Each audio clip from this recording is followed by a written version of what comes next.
Welcome to Combos from the Couch by LifeStance Health, where leading mental health professionals help guide you on your journey to a healthier, more fulfilling life. Hello, everyone, and welcome back to Combos from the Couch. I'm Nicolette Lianza, and today I'm thrilled to be joined by therapist Isabella Lombardo. And together, we'll dive into her unique therapeutic philosophy centered around the powerful themes of love, connection, warmth, and whimsy. So, welcome, Isabella. Great to have you on. Hi, great to be here. I'm very excited. I'm looking forward to you sharing how these elements shape your approach to therapy. So let's dig in. Tell us a Yeah. little bit about yourself and what led you to become a therapist. Yeah, I've always loved mental health and philosophy and just the experience of humanity. It's something that has been a guiding principle and a guiding fascination in my life for many years. I can even remember, like, I always think of diving into the philosophy aspect of it being like in a friendlies when I was like younger with my grandparents, and I was just like talking about like a philosophy. I think it was like a brain in a bat philosophy. And I was like talking about how cool it was. And of course, my grandfather's response at the time was, I can't think, my brain's in a bat. I'm like, not quite. But it's always been something that I've always found very interesting. And then as I grew up and learned more, I found I'm a social worker by trade. So I went into social work, found that really aligned with my values and my belief systems as well, which became a very natural progression into the therapeutic world. So it's something I'm very passionate about, makes me very happy. My gosh, I can see your passion is definitely exuding out of you here. Wonderful. Yeah, So please tell us about the therapeutic ideology that you sure. created called love, connection, warmth, and whimsy. How do you Yeah. define and develop each of these aspects?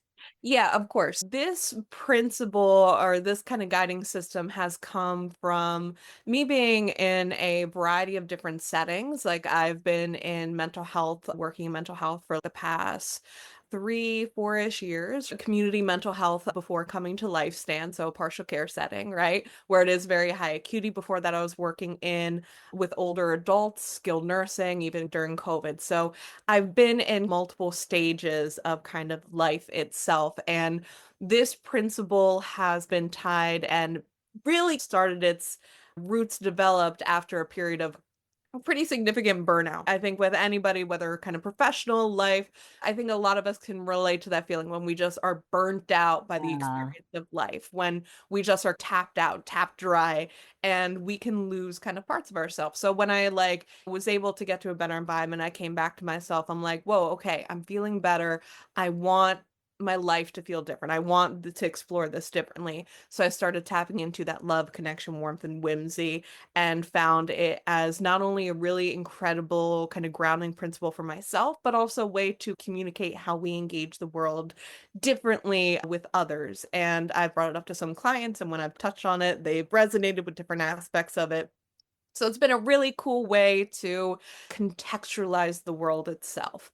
So it breaks down into those four principles, and they all blend into each other very nicely, which has been very cool. So, love, right?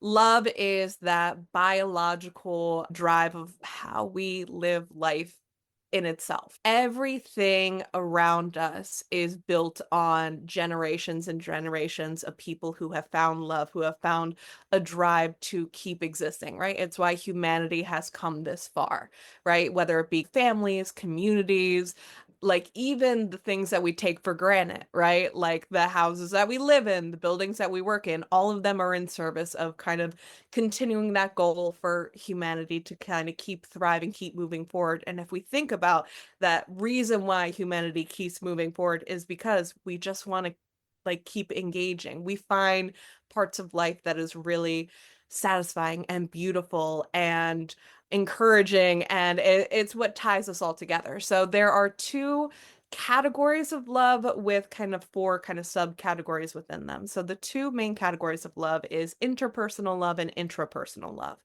So interpersonal love, we have our relationships and we have our communities. That I'm starting with that one because that tends to be the easiest for a lot of people. Got you. Um, and with personal love, that's relationships, that's our family, familial love, that's platonic love, that's romantic love, that is even we can make that space for also I have a category for myself of professional love, right? Where these categories are formed based on our family of origin as well as our lived experience, right? And those individual categories may look different from person to person. For example, let's say somebody is asexual, aromantic, they don't really have an interest in romantic love. They have more of their energy put into platonic love, familial love, Mhm. different things like that.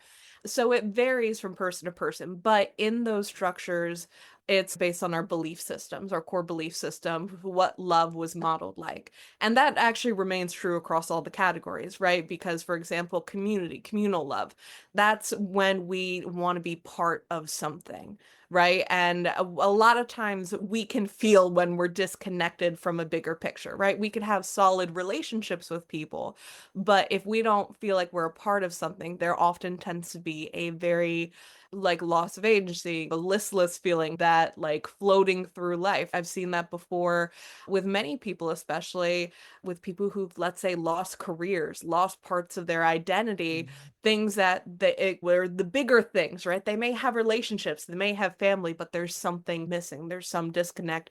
They don't feel a part of something. So that's where kind of communal love comes in. So that can be our communities, let's say our identities, for example, our cultural backgrounds. It can be communities of, let's say, interest. It could be communities of passions, right? And even just the community of humanity in itself, right? Being part of the bigger picture, being connected to others in that bigger picture. So that's interpersonal, that is the relationships, that is the communal. Intrapersonal is one that a lot of people struggle a lot with because in that there's our self-love and our existential love.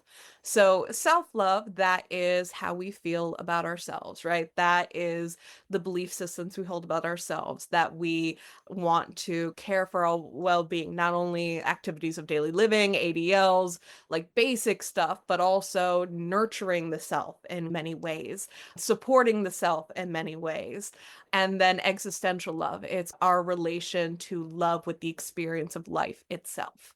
So not just humanity, right? That's more of communal, that's with other people. It's Right. just how do we feel about the experience of living, right? And with kind of those categories, like those breakup of loves, I really framing it too because it allows us to put in kind of duties, like we have certain duties with Mhm. each form of love, which can structure kind of different goals. And we can identify, let's say, if there's dysfunction that happens, because the end goal is finding balance across these categories, right? If your all of your love, all of your energy goes into relationships, we're, let's say, neglecting the self. We are Right. not a part of a community. We're not really participating in the world Right. at large. Okay. If we're only focused on existential love, we're Right. disconnected from humanity and ourself. If we're only focused on the self, then we may be very isolated. We may be very disconnected. It's when we have balance across I was this. gonna say that term Yes. balance, that's Yeah. perfect, yeah.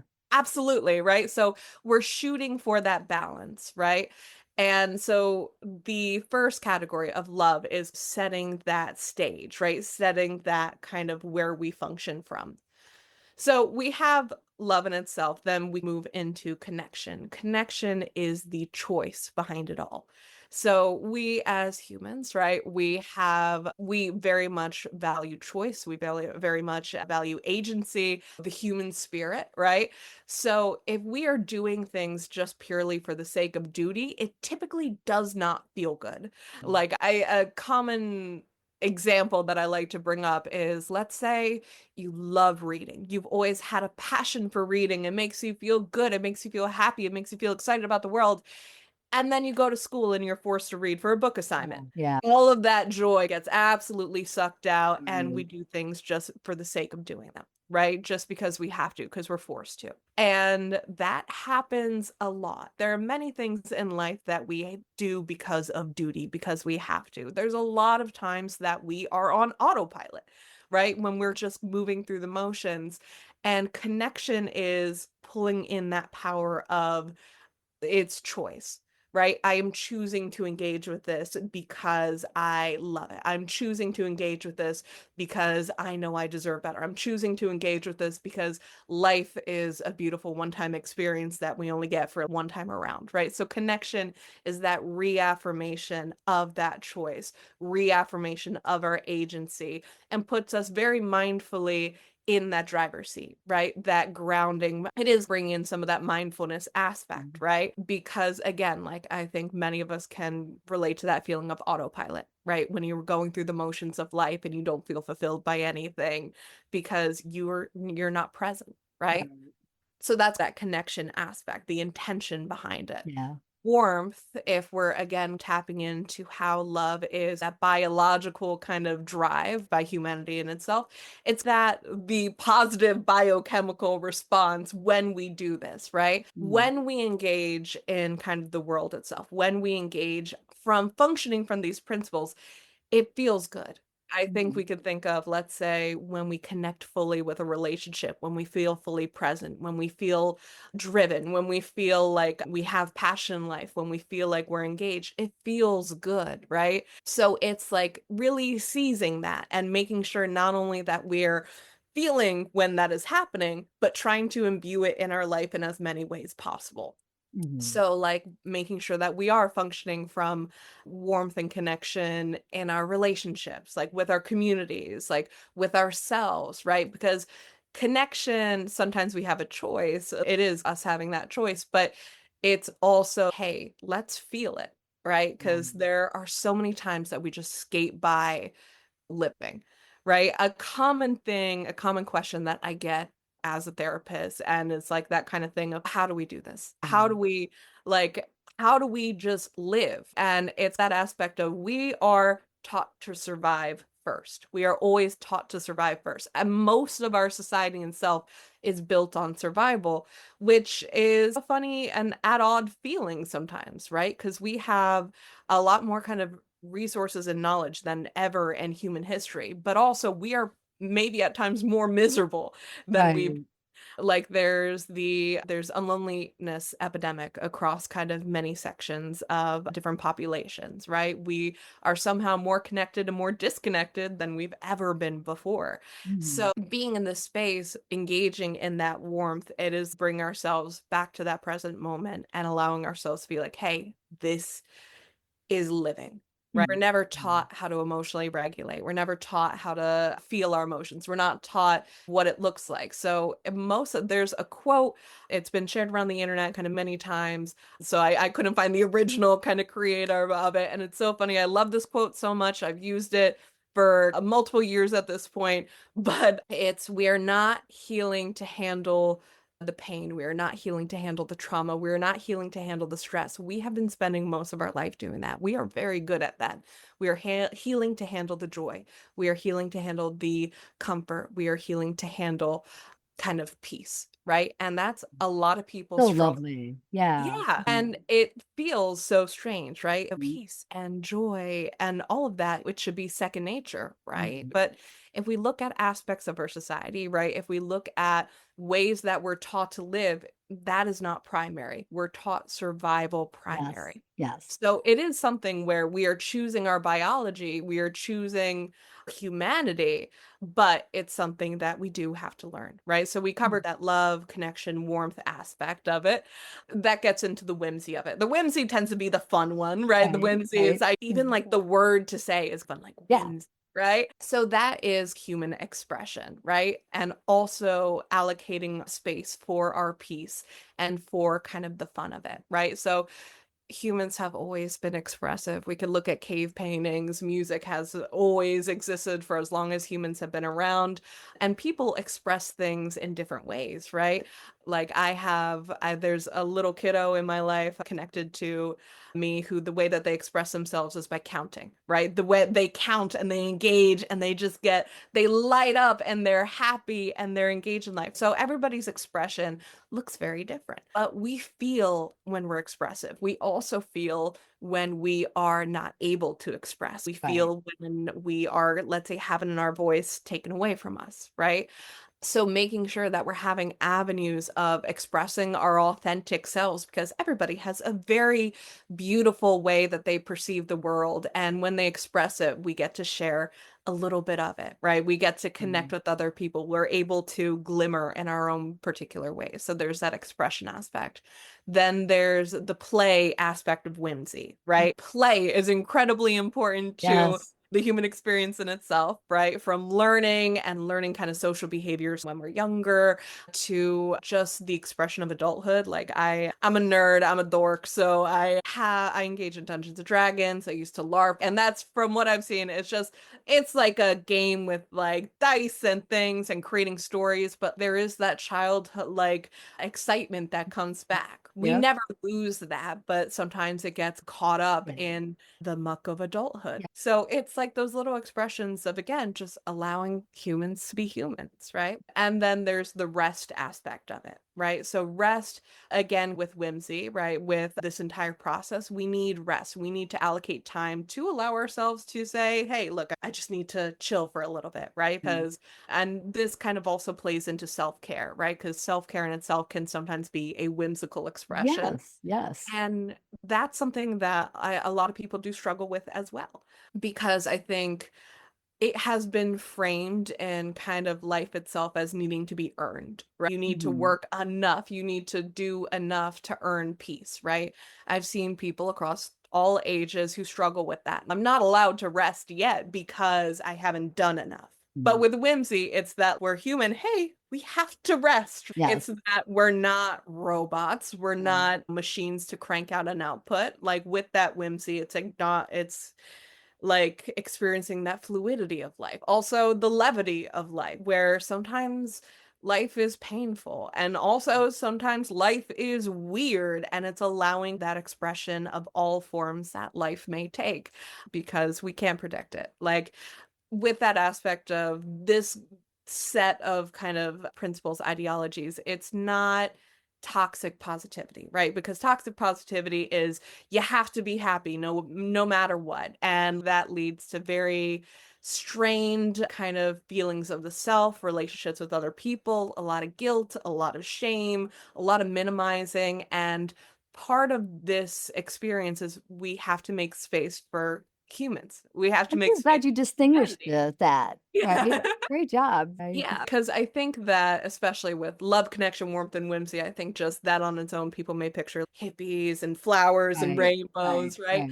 But it's something that it is tapping into what the core of humanity is and allows for that space, allows for space to look for dysfunction, to look for where maybe we learned a lesson that doesn't actually fit what we want our life to be. It Mhm. allows us to structure our goals more concretely because, let's say, in your guiding principles, some of that is also what does your quality of life look like? What do you want it to look like? And part of what you want it to look like is making sure there's balance across the board. Mhm. What relationship types would be most fulfilling for me, right? What communities would be most fulfilling for me to be a part of, right? How can I best take care of myself and give myself the chance to shine? How can I engage in the world and really make sense and find enjoyment in it, right? Mm. Mm, this is not to say that pain doesn't happen. Pain will happen, right? Pain is a part of life. Pain is something that there's a lot of trauma going around in the world on a day-to-day basis. There's a lot of just vitriol in the world in itself. So Mm. it's not ignoring that aspect, right? It's Mm. saying, how do we manage life? How do we keep moving forward despite? Right. Because a lot of this is function what is within our control, right? Okay, what are my duties in my relationships to my communities, with myself and to the world? A key aspect that I wanted to make sure I did not include was specifically financial and career, right? Because those are not part of the natural human experience. Those are things that we kind of added on a little bit later. And sometimes we can find fulfillment in that kind of later on. I've been really lucky to find a lot of fulfillment in the job that I've gone into. But if we tie our worth to, let's say, how much we make or how productive we are, So much of us do that. yeah, Mhm. absolutely. I've seen how detrimental that can be to many people, right? Because when you lose what if you are defined by what you can do, what you can produce, then the minute you can't, the minute you aren't in that role anymore, either because you can't anymore because you chose to or because it was taken away from you, we lose ourselves. Yeah, we lose our identities. Yeah, we lose our identities, right? So this Mm. is a framework to explore identities, and these are aspects that cannot be taken away from us. Where even let's say relationships change, right? Communities change. We change as people. The world changes around us, but there are some things that are always consistent, right? Grief also plays into this, right? Because sometimes relationships, they define us, they are important to us, but then we lose people. Yeah, very true. So it's also with that relationship aspect, it doesn't go away. How do we, let's say, honor somebody we've lost? How do we maintain a connection? That may then section off into a different form of love, right? Mhm. Love surrounding grief, love in memoriam, right? Yeah, And I thought there's like a saying of love, grief is love unfinished. Grief is love where with nowhere to go. So even at its core, in that phrasing, grief is still love. Grief is yeah, still stemming. yeah. So it's accounting for all of those aspects of human life, right? Because sometimes we need things to grip onto, sometimes we need things to orient ourselves with, and we're not taught how to live.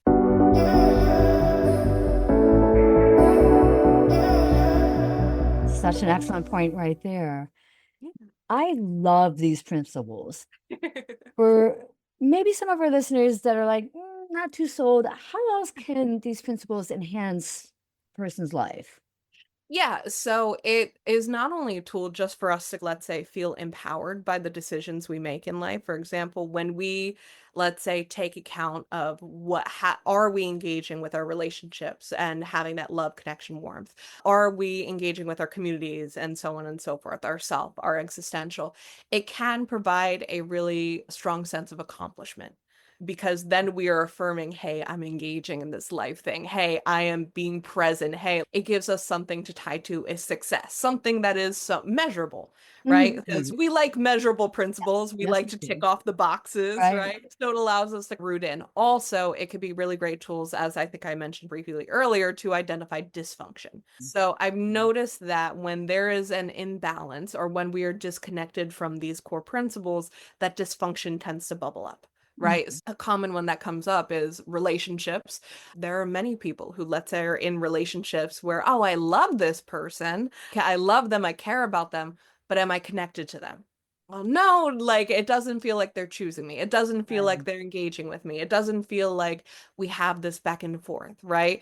Do we feel warm with this person? No, it's they don't really connect in the same way, right? Because everybody's experience of warmth is also different. Very true. So, for example, I know I'm a lover, right? I tend to love big, so I tend to be very warm, right? And there are kind of times where, let's say, somebody loves a little bit more quietly.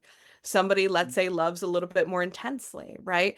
It doesn't mean that there's anything wrong with Right. us as individuals, but that energy is not fully matched up. And if we were to enter that space, both of us may be unhappy. So it's a way to calculate and say, hey, are we on the same page with this? So Right. a way to look at our relationships as well. Look for our needs, also look to see, hey, what are my duties for my familial relationships? Right? We can then look at, hey, is my self love getting affected by this? Am Right. I Right. disengaged from my communities? Maybe we learned an unhelpful kind of core belief system in our youth of what family is supposed to look like, Mm. right? Some people do, right? And then we go in, and that's where we can identify maybe when we want to put up some boundaries, what that may look like, how we can modify it so then we have that uniform balance across the board. And it's just like a cool way to conceptualize both for the self and also as a practitioner to identify, hey, what are some of the pain points that are coming up? Yeah. Or what are some of the areas that we can bolster a little bit? Because again, with the being taught, we're never taught how to live. Right. Sometimes making sense of everything can be a lot, right? Like it's a lot to weigh in, a lot of factors, especially we live in a time that has a lot of products. Right? Mm. We're always taught of you need to get this thing to finally be happy. Oh, wait, no, it changed. You have to get this thing. And then look how great you feel. And then, oh, this is the secret. We're all always being sold like Yep. different ways to solve that inner turmoil, Right. but most of those don't attend to the core, Right. don't attend to the 4 core principles, right? Yes, you may feel amazing in a brand new outfit, and if that's tapping into your love of the self and whimsy, cool, right? But if it's, "Hey, if I do this, then people will love me, or I'll be accepted in this community, or I'll suddenly have this new sense of self that I've never had before," that's a little bit unrealistic. And like it's a way to help sift through, sort through what matters to us. And again, like this looks different for every single individual. And it allows for that nuances of how we each experience the world to fit with kind of what we want our life to be. Right. My gosh. No, this is so wonderful. Mm. Any other insights you would like to share? Yeah, so I think that it is again touching on that point of it's not we're not coming from that you got to be happy. Mm-mm. Right? Mm. Because part of this is also I very much function from the the framework, brain work. Um, That works too. yeah, the idea that all of our emotions are rooted in biological reasons, right? And any symptom that we experience is a normal human experience cranked up to 1,000, right? Which I think is different than the way mental health has been phrased historically, as it's Mhm. viewed as like almost something outside of us, right? When we view it as, hey, it's a natural part of the self. Our emotions are just emotions, even like it allows us to recontextualize, right? Love is a part of the human experience, right? And it allows us to reframe ourselves to move forward by honoring what is our humanity. And let's say we're having a lot of anxiety, right? Let's say, because anxiety is one of the big ones that I think a lot of people come in with, right? A lot of it is that how do I orient myself? What is the uncertainty? Like, how do I deal with this? And a Right. lot of people view it as that kind of rejection of the self and pushing away. But with this, it's like, hey, I'm having anxiety. Where may there be an imbalance, right? Am I Mm. having anxiety in my relationships? Am I feeling disconnected as a bigger picture thing? A big one is often, am I disconnected from myself? Yeah. Yeah. And when we are able to identify which may be out of balance, right, we can then start implementing how we bring back and in a way that is not functioning from that toxic positive mindset Right. that allows for that, hey, we have negative emotions sometimes. How do we move forward? How do we deal with it? How do we accommodate? How do we give ourselves love and connection and warmth and whimsy in order to make sure we're supported? Right. Yeah. Isabella, my God, thank you. This is an amazing ideology. I love these principles, love, connection, warmth, and whimsy. They even flow lovely all together. Thank you again for sharing with our listeners this Yeah, ideology of yours. absolutely. This concludes our episode. I'd like to thank the team behind the podcast, Jason Clayton and Julianne Wooden. Thank you for listening to Conversation on the Couch. Take care, everyone.